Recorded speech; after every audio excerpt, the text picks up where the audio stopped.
Hey, welcome to another episode of the Evolved Dad Shortcast.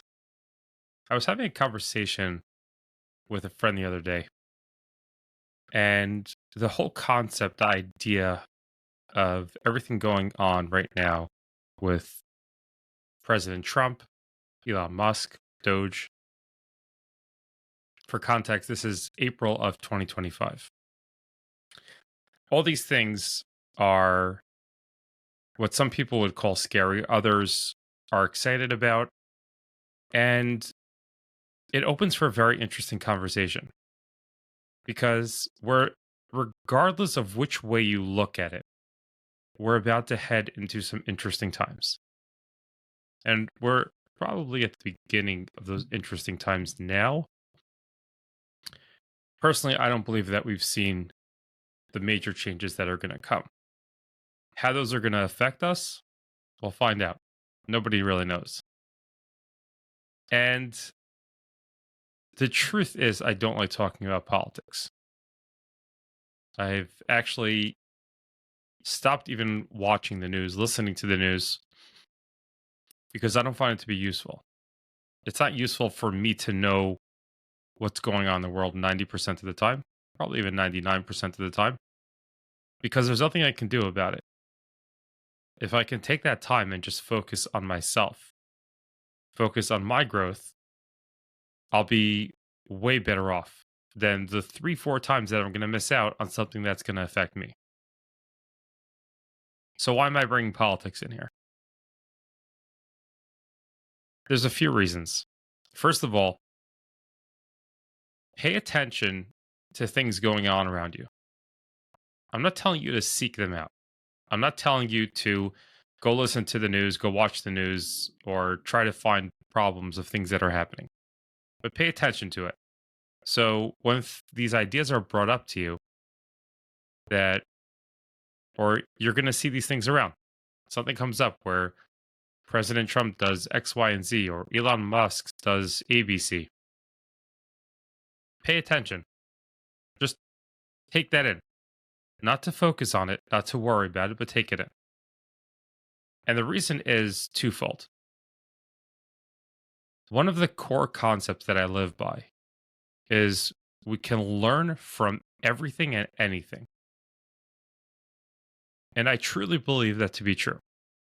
I firmly believe that to be true. I stand by that. We can learn from anything and everything. It may take time to figure out what that lesson is and how it pertains to you, but there is always a lesson. So, one of the concepts that I brought up in the conversation was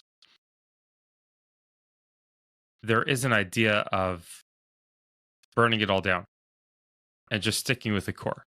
I believe Charlie Munger talks about how when him and Warren would buy companies, they would actually look at a company. Could be this is a concept he took from someone else. I don't recall exactly. Look at a company, see if there's something that at its core. So they're looking specifically at distressed companies, but see if there's something at its core. Get rid of everything else and strengthen that core. Just build on that. And that's one of the ways that they were successful. So there is that concept that could be taken when it comes to America. There's a lot of garbage and stupidity going on. And maybe it is time just to get rid of everything else and get back to that core. Again, I'm not taking political sides. I want you to understand that there's always a way to break things down and to learn from them. That's the core concept, is to learn from them. So that's one thing to learn. And the other thing to learn from everything that's going on is we need to work and focus on what we can control. Because in the end of the day, that's all we can do. If we want to have growth, if we want to have success, the only way that we can have that is by doing what we can do, what we can control. We have problems controlling our digestive system. How are we going to control what's going on in the news? By speaking about President Trump or speaking about Elon Musk for hours on end is going to get you absolutely nowhere. Nothing's going to change. Nothing that you can do is going to change anything that they're going to do. So the only thing that you can really accomplish, which you should focus on to grow from, is what you can do. So, number one, the lessons that you could take from it, that yes, there's an idea of sometimes we build too much on something.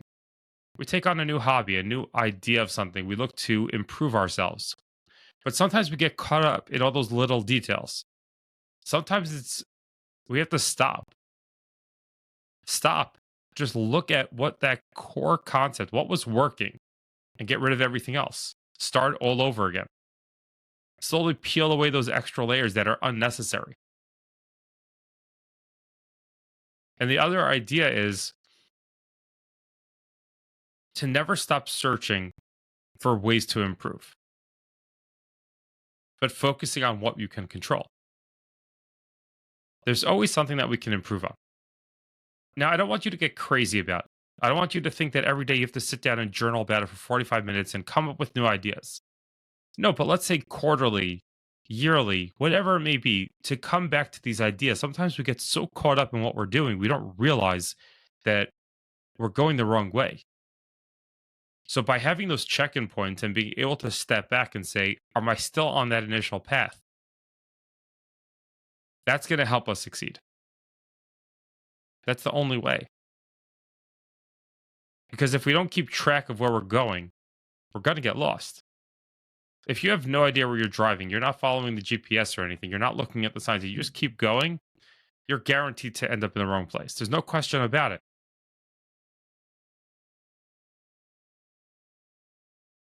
And when it comes to the concept of where we have an unknown future, we're looking at something that's, I would say, is unprecedented, at least as far as I can remember in my lifetime, where there's people that have come into the administration to run America, to work on bringing it back to its glory days. But having to peel back all the disease and get rid of all the sickness that's there, inevitably there's going to be pain. That's pretty much the only thing that's guaranteed. There's going to be pain. We hope that there's a good outcome. So, not to focus on being scared about that, but focus on being prepared for that. Another concept from Charlie Munger, something that he stood for. It's not his concept, but something that he stood for was inverse thinking. So, always taking a concept, flipping it over and saying, how could I fail? How could this fail? How could that fail? Because our brains, by definition, are more in tune to survival mode. So if we bring something bad to the table, there's more of a chance that our brain's going to come to a quicker conclusion than if we look to do something positive. So when it comes to your marriage, what's a guaranteed way that you will destroy your marriage? As opposed to saying, how can I improve my marriage? Because if you think, how can I improve my marriage? You try sitting through all these ideas and concepts and this and that, and it doesn't get you anywhere. And if it does, it's going to take you a long time, unless there's something glaringly obvious that you've been dealing with. But in general, that's not going to help you. But if you sit down and say, how can I destroy my marriage? How can I destroy the relationship with my children? How can I become a weak, useless father? Ask yourself questions like that. And you're going to get the answer pretty quickly. And then to tie in the concept of taking a company or taking an idea or a focus and really drilling down to the core of what works. Get rid of everything else that you're focusing on. Just focus on that one simple thing. Start all over again. Because we want to get rid of that extra fluff. We want to make sure that the focus that we have is simply on the concept, the idea, and the thing that's working. Because if we could take what's working based off of what we learned by inverse thinking, we're guaranteed to set ourselves up for success. And moving forward in an unknown time, the more areas of your life that you can use the inverse thinking concept and tear away those extra layers and just focus on the core concepts, that's how you're going to set yourself up and in turn your family for years and years of success. As always, I want to thank you for spending your time with me today. This is Jonathan, the Evolved Dad, signing off.